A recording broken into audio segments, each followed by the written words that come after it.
Well, hello everyone. I'm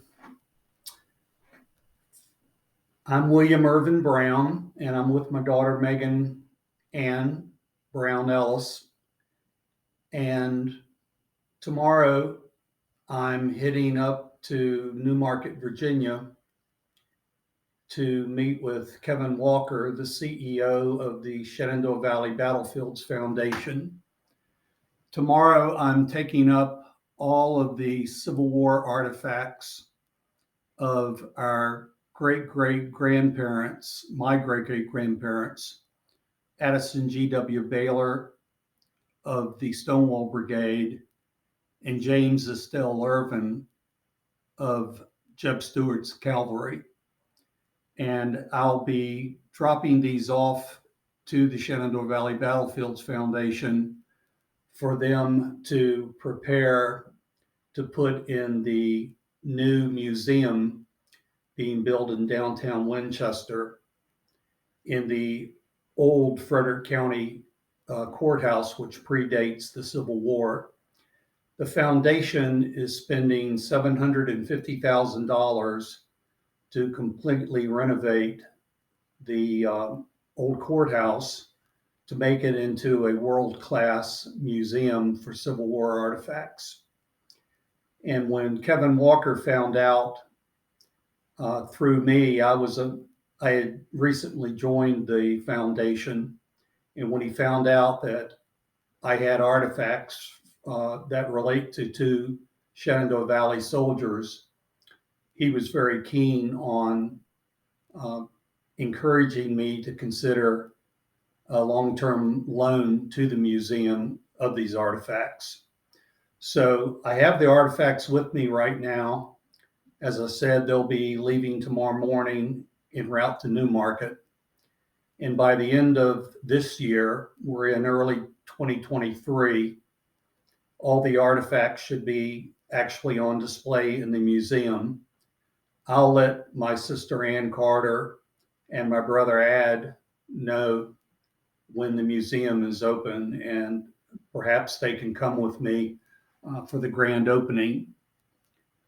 So without further ado, I'm going to start off initially with my great great grandfather, Private Addison George Washington Baylor. And that's not to confuse him with another George Washington Baylor that served in the same unit, the Stonewall Brigade, specifically the 5th Virginia Infantry. I think that G.W. Baylor was probably a cousin, maybe a distant cousin of Addison. And I'm not so sure if Addison did not get his name as a way of differentiating between these two G.W. Baylors. For my brother Ad, we do know from actual Civil War documents that Addison G.W. Baylor actually used the nickname Ad during the war. That reference to Ad Baylor is actually in another soldier's letter that he had written home. So in case you wonder, Ad, where your nickname comes from, now you know. So without further ado, I'm going to start off with no particular order of some of the artifacts that relate to Addison G.W. Baylor. The first I'm going to show is what is called a carte de visite. This is a carte de visite of Lieutenant General Richard Ewell. He was the Second Corps commander, which the Stonewall Brigade was a part of, one of the brigades that was under the Second Corps. This photo was found really purely by accident when I was going through a photo album at the farm. And when I say the farm, I mean Meadowview Farm, which was in Swope, Virginia, which is west of Stanton, Virginia, in Augusta County. The farm was called Meadowview, and it was owned by Addison G.W. Baylor and his daughter Lucy Baylor and husband William Brown. one of the Williams that I get my name from. My other William is actually on my father's side, another William Brown. Yes, a Brown had married a Brown, so not to confuse all you grandchildren. But this CDV was found at the farm, and I'm glad that I recovered it before, the farm was closed up. Our mamaw, who was Frances Irvine, who had married Mary and Addison Brown, she had the farm up until 1977 when she passed away. So this CDV is marked on the back, and this is again called a carte de visite. It's a French invention. Prior to and you can see how thin, narrow this is. Prior to the advent of paper photographs, the only other options were an ambrotype, which was done on glass, or a daguerreotype, which is even earlier, which was also done on glass. It's almost like a mirror, or it has the appearance of being, the image is like on a mirror. And this CDV is actually marked on the back, J.H. Burdett, Burdett, over the Roan and Abbeys opposite Virginia Hotel, Stanton, Virginia. And my son, Carter Lee Brown, who is named after his third cousin, General Robert E. Lee. And Carter is named Carter because of the Carter family. Ann Hill Carter was the mother of General Robert E. Lee. Therefore, Robert E. Lee is a cousin, I think a third cousin, if I remember correctly. My son, Carter Lee, has fond memories of Stanton, Virginia. Right across from what used to be the Virginia Hotel is the Stonewall Jackson Hotel. And that's where Carter Lee, during his, I think, last year at the Virginia Military Institute, gave a talk to the state convention of the United Daughters of the Confederacy. And Carter was one of two guest speakers. The other one was Dr. James Robertson, the esteemed professor and author from Virginia Tech. The Stonewall Jackson Hotel has now been renamed Hotel 24, in case my son Carter doesn't know that. And that's because of political correctness. You can't have the name Stonewall Jackson without assuming to get flack from it. Okay, the next item I'm going to show is what we would call a shot ladle. It is a iron, looks like a frying pan, a small one, but what Addison did was bend the corner right here out and then broke it so that if you cut a piece of a bar of lead and put it in the pan over a fire, and a fire as in the field, active campaigning, the lead would melt, and then you could pour the lead out of this little groove that he had carved into a bullet mold, which would then form a bullet that he could then fire out of his weapon. Most Civil War soldiers, they were issued the bullets already in a paper cartridge, but in some cases they did have to actually make their own bullets, and that's what this is. What's interesting about this piece is in one section of it, there's still a little bit of lead residue from when he was using it to pour lead from. It's not in good shape. There's rust all over it. I've done nothing to try to preserve this because I would have to heavily oil it, which would then cause a little bit of odor wherever it's being kept. The next item is something that was found at the farm, and it's probably a little bit hard to see that, but it's an Augusta County 25-cent note. and it was made in May the 25th of 1862, which was about the middle part of the famous Shenandoah, the Valley campaign of General Stonewall Jackson. Now, this note is paper money, and it was only good, you could only use it in Augusta County. The war made United States money so scarce that Augusta County had no other choice but to have some sort of money. So they actually printed money, and then you could take this from one store to the next store. Wherever you spent it, that store owner could then use that to buy something somewhere else. The problem with this paper money is as soon as the war was over and the Commonwealth of Virginia came back under the United States, the only money that could be used for transactions was US greenbacks or coins. I say greenbacks because during the Civil War, Abraham Lincoln had such a coin shortage that he decided to start printing money on green paper. It was called a greenback, and that was the form of money that helped finance most of the war from the Union effort. But on the Southern side, which all of our ancestors were on, it was things such as the 25-cent Augusta note that helped you buy things. The next item is from Addison G.W. Baylor's perspective, would probably be the most important to him. This is the original New Testament Bible that Addison wore on his uniform during the war. He probably wore this in the top left portion of his shell jacket, which had about 8 buttons on it and had a little inside flap on the inside of the jacket.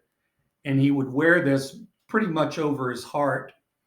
There are known examples of New Testament Bibles actually catching a bullet in flight and saving the life of the wearer. So he wore this near his heart because it was dear to him, but it also, in the event of a bullet striking it, it may save his life. What makes this little New Testament, I think, so interesting is you can see all the fair wear and tear on it. And on the inside of it, you can clearly see the dark brown stains, which are the sweat from Addison's body as he was actively campaigning, marching up and down the Shenandoah Valley, was in the Richmond campaigns of 1864, and throughout the valley, pretty much throughout the entire war. He also wrote in pencil inside of it, A.G.W. Baylor, July 14, 1864. Then in larger print, he wrote A.G.W. Baylor, July the 14th, 1864. Then over in the far corner, for some reason, he wrote July the 14th, 1864. Why Addison wrote the same thing 3 times in the same Bible is beyond me. But again, and the one other thing about this, and hopefully you can see that, right on the edge, it's been repaired with black thread. I'm thinking that this was probably a field alteration to it to try to secure the flap, because the flap was getting ready to break off. So it's an awful lot of effort for a very, very poor condition New Testament. But again, Addison was a Christian, and this meant the world to him. This, by the way, is quite rare when it comes to Civil War collecting, to actually have a Bible with an inscription in it. The next thing I want to show you is a cabinet card of Addison G.W. Baylor. This is not a Civil War era photo. We think that this dates actually to about 1890, when Addison would have been probably around 50 years old, give or take. The cabinet card dates to the 18, probably middle 1870s up to probably about 1925 or so. This specific card is written on the back A.G.W. Baylor, and then it says father of Lucy Baylor on it. Addison is wearing a Masonic emblem on his tie in this photo. It's probably difficult to see it, but you can just barely see it right in the middle of his tie. He was a proud member of the Masonic Order of Stanton, Augusta County. The next thing is the lice comb. It's actually carved out of wood.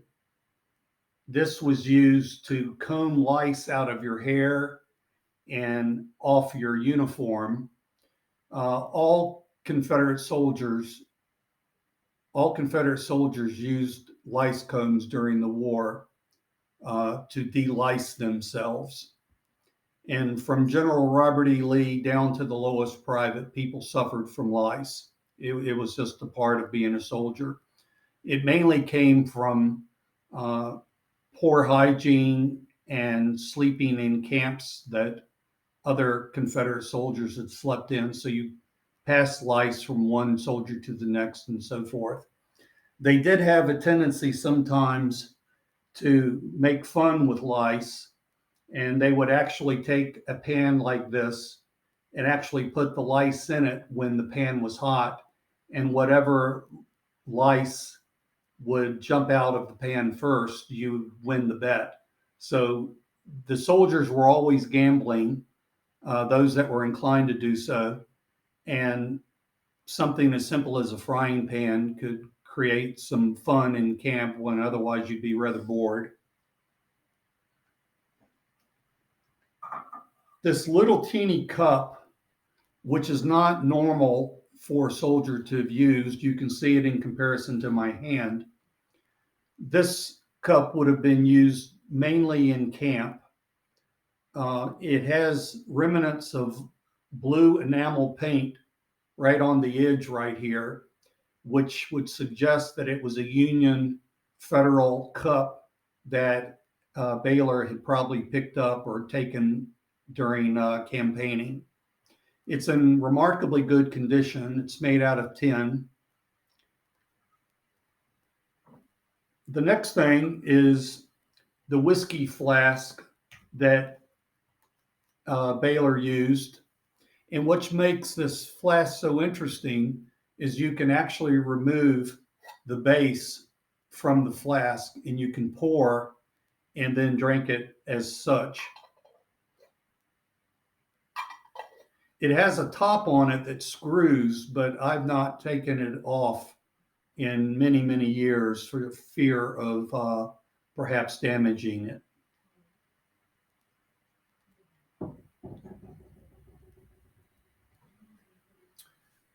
One of the probably the nicest item that we have of Addison Baylor's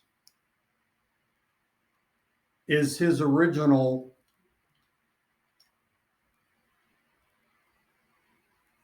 Addison's original CS tongue and wreath buckle and belt on the original belt. It's called a tongue and a wreath because the tongue fits into the wreath.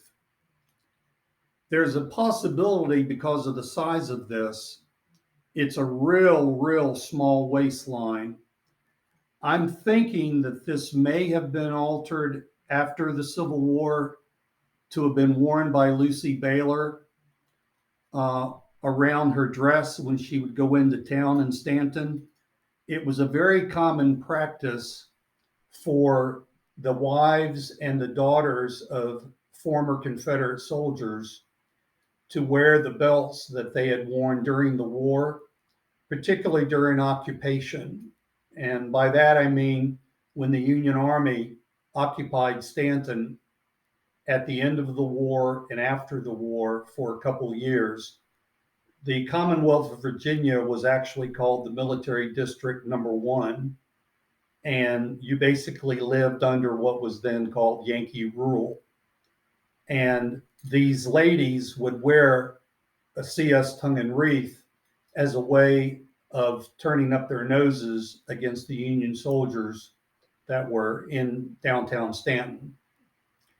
This belt was manufactured by the Richmond, Virginia Arsenal, and the stitching on the corner of the plate of the belt right here is indicative of a belt rig that was put together by the Richmond Arsenal. This entire rig is worth probably $1,500 to $2,000 more because it's identified to an actual Confederate soldier.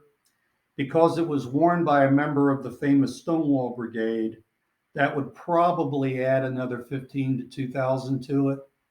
So this rig, if this rig was in not all that great shape, it would still be a $5,000 to $6,000 item, because this belt has been oiled and kept very nice over many, many decades in my possession, and because of its attribution to the Stonewall Brigade and to a specific soldier, this would probably bring at auction probably 12,000 or more.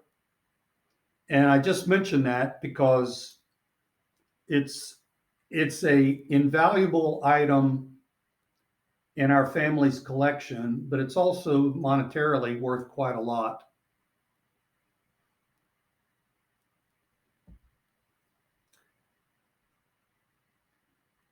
I'd like to now move on to another great-great-grandfather by the name of James Irvine, James Estill Irvine. James Irvine was in Company E of the 1st Virginia Cavalry and enlisted right after the firing on Fort Sumter in April of 1861. He served in that unit for about a year, and then he transferred to the 14th Virginia Cavalry, which was a unit about 7 other Irvines were serving in. In late 1860, the Commonwealth of Virginia realized that very likely there may be a war starting, within a half a year to a year. So they contracted with Gaylord and Company in Massachusetts to make sword belt rigs for Virginia cavalry to wear. This is one of those belt rigs. I bought this about 4 to 5 years ago. This ran, I think it was about $5,000. It's extremely rare, and it's one of only 1,000 that were made. And secondly, the actual belt that this one is on, this is not a Gaylord belt. This was actually a belt that was made by the Richmond Arsenal and put on this buckle because the original belt had probably broken in use. So this belt rig is a Richmond Arsenal belt rig made during the war and then put on a buckle that had been made about 1860, late 1860s. In about 1859, early 1860. It also is sort of similar to a tongue and wreath, where the male and female portions attach together, and you can clearly see that it has the Virginia Commonwealth of Virginia symbol on it. I say Commonwealth because we are not a state. Everybody refers to the state of Virginia, but we actually are Commonwealth.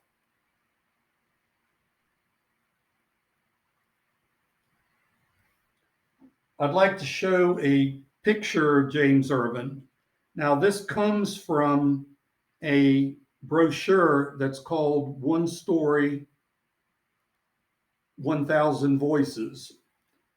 And this is the new brochure that has been produced by the Shenandoah Valley Battlefields Foundation. It is being used among friends of the foundation, members of the foundation, to raise $750,000 to build and open up this new museum in Winchester.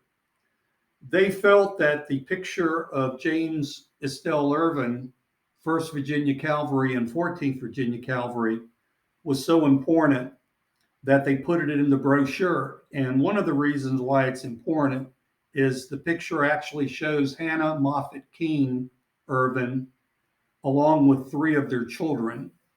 And we're making the assumption that these are their first 3 children, which would date this photo around 1859, 1860. This photo, the original photo, is on a very, very thin sheet of iron, which is referred to as a tintype, though it's actually not made with tin. And it has a little bit of rouge coloring that's been put on the cheeks of both James and Hannah. And this is the picture of Hannah with James, her husband. And this is exactly what James Irvine looked like during the Civil War. Also in this brochure, they felt it important enough to show a picture of James Irvine's cavalry boots. Now, again, cavalry boots are enormously rare. And the reason why cavalry boots are rare, this is one, there's actually 2 in the pair. The reason why cavalry boots are so incredibly rare is that after the Civil War, former soldiers still needed boots in order to ride horses and to wear a boot on farm or whatever type of work they were doing where they perhaps needed to be wearing a tall boot. Because of that, these boots were simply worn out and thrown away with. By certainly the late 1800s, there were very few, if any, of these still in existence. The reason why I've got James' boots is because when he came home from the war and ended up residing in Stewart's Draft, Virginia, which is near Stanton in Augusta County, he took his boots and his light cavalry saber and rolled them up in a blanket and put them in a trunk. And the trunk was clearly kept on a main floor of a building where it wasn't getting hot, in an attic or getting mildewy in a basement. And so the boots were in remarkable shape when I acquired them. Now, how did I get these? In 1985, when I came home to America from Germany, after serving there for 4 years with the 1st Infantry Division, I visited my Uncle Bob Irvine, Robert King Irvine, and he was the brother of Frances Irvine, who we call Mamaw, who owned Meadowview Farm out in Swope. And I walked into Bob's house knowing that I had no clue that these boots existed at the time, but I did know that he had a cavalry saber. And Megan is going to hand that to me now.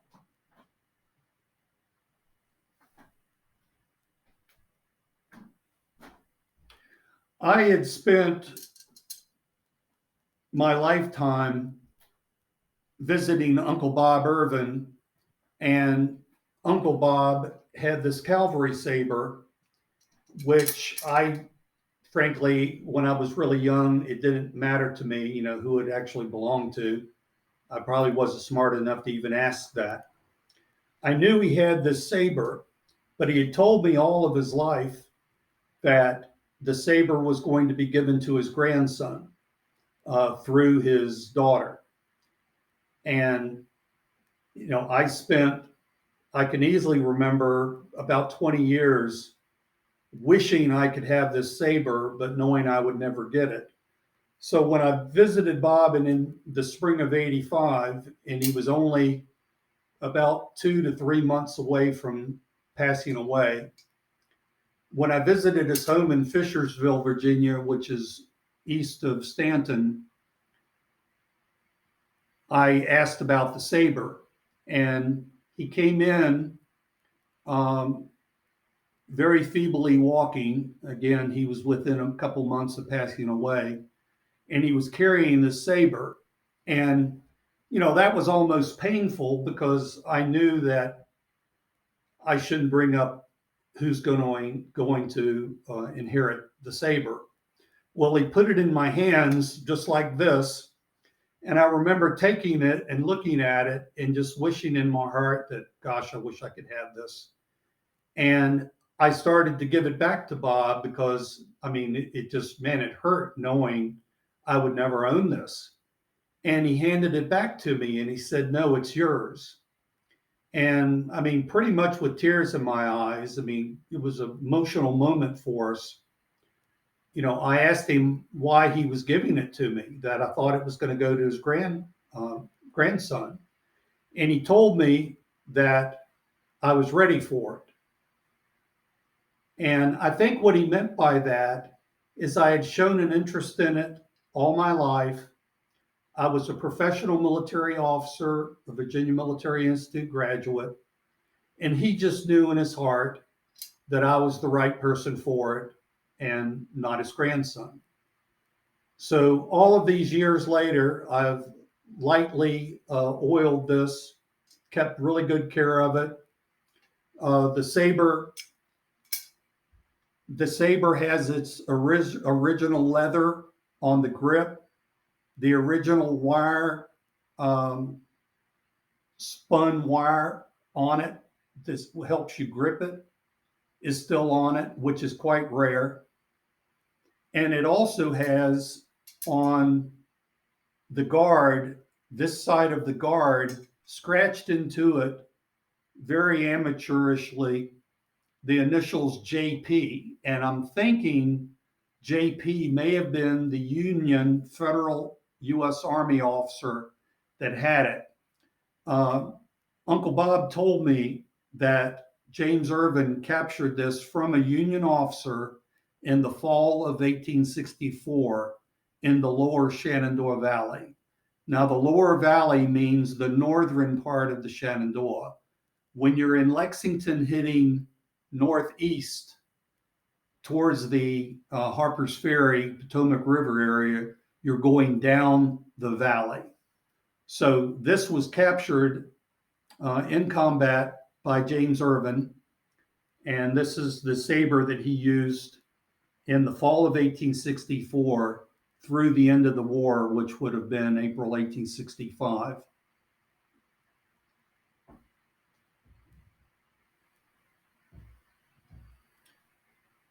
I think we have saved probably, there are two other things I would like to show you. In probably about 5 years ago, I wrote William Britton miniature soldiers, what you all would call toy soldiers. I wrote them and sent them a photo of James Irvine. And I told them if they ever did another rendition of a 1st Virginia Cavalry soldier, to please consider using James Irvine's face on the miniature soldier that they would sculpt. So I know that Ken Ozen, the head sculptor for William Britton Company, had the photo. Now, what is remarkable is that just this past month, they actually released a soldier from the 1st Virginia Cavalry wearing the 1st Virginia Cavalry uniform, which has black horizontal stripes on the front of the jacket. They released the soldier with his horse, and this is essentially what James Irvine looked like during the war. And what I'm going to propose to the Shenandoah Valley Battlefield Foundation tomorrow is to use this miniature toy soldier set, to use this in the display cabinet with Irvine's boots and saber as a way of showing younger people who have no concept of what a soldier in the Civil War looked like.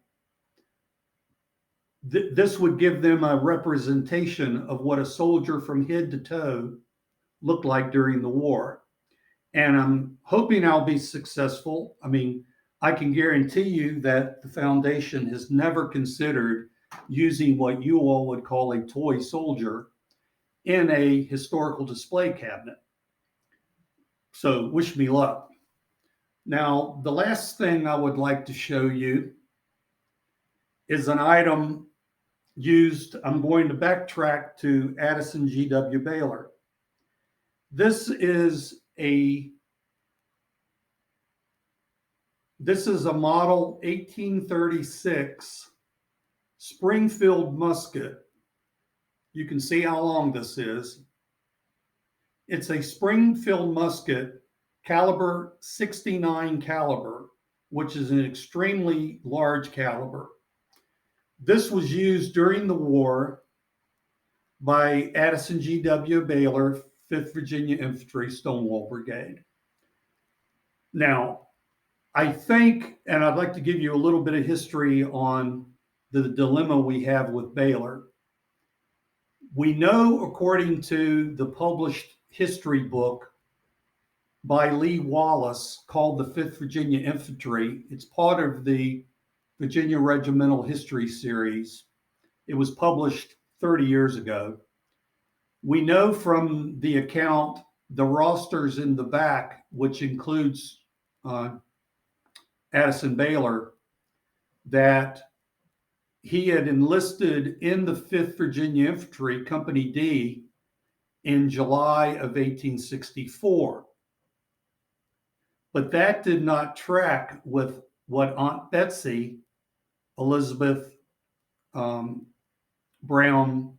Wheeler, told me in the late 1980s. She said that Addison Baylor had been a teamster, a wagon driver in the Stonewall Brigade in the Valley Campaign of 1862. And we can only assume that he was driving wagons in 1863 as well. But by 1864, he had transferred into being an actual combat infantryman serving in the 5th Virginia. And so the assumption is that this weapon, the 69 caliber musket, may have been used by Addison when he was a wagon driver in the Stonewall Brigade. The reason why I lean towards that as opposed to 1864 is that by 1864, most Confederate soldiers were using .57 caliber infield rifle muskets or 58 caliber Springfield rifles that had been captured mainly from the Union Army. Most of them were not using heavier, larger barrel, firing a larger bullet 69 caliber muskets.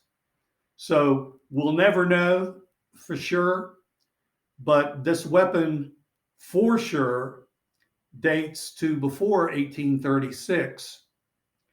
The weapon was actually a flintlock musket, which meant that this part right here, there was a different hammer on it that contained a groove for a piece of flint that then went down and struck a pan down here, which caused the spark, which caused the weapon to fire. In 1836, the Springfield Armory in Massachusetts replaced this lock and replaced the hammer and made it a percussion weapon where you would pull the hammer and there would be a little cap with fulminate mercury in it. And that cap was what would cause the spark when the hammer came down. So, one other thing on this weapon is that sometime during its lifetime, and I'm guessing this would be during the Civil War, you may not be able to see that, but it has the initials on it carved inside of it, which are THM. I have looked at the roster of the 5th Virginia Infantry. Nobody with those initials existed. It would probably be impossible to ever track down the soldier who had this during the Civil War before Addison Baylor ended up with it. But this weapon, again, has been well taken care of. The barrel has been periodically cleaned with a very fine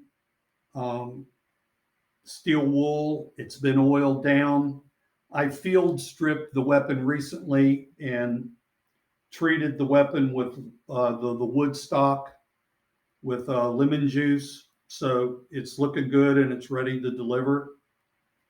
The weapon, by the way, right here has a US on it with an eagle on it. And then down here it says 1836 Springfield.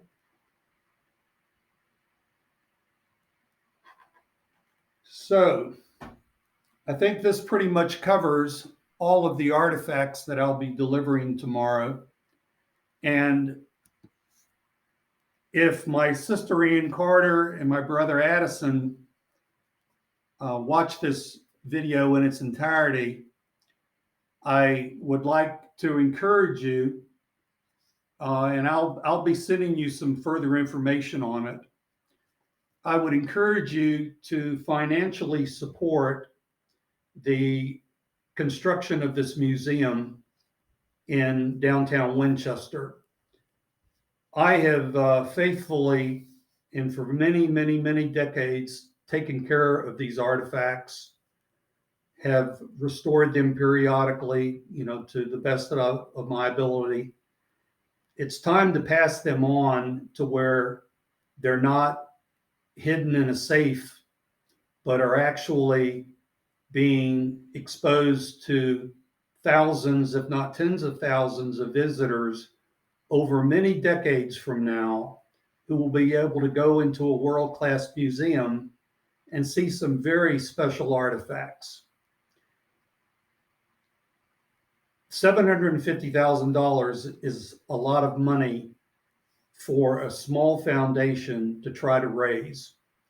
But the foundation is a great thing. They have saved almost 7,000 acres of land just in the Shenandoah Valley, which is their mission.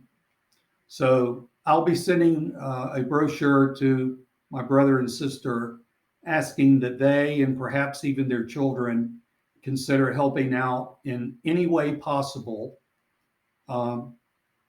to be able to display these in a proper museum.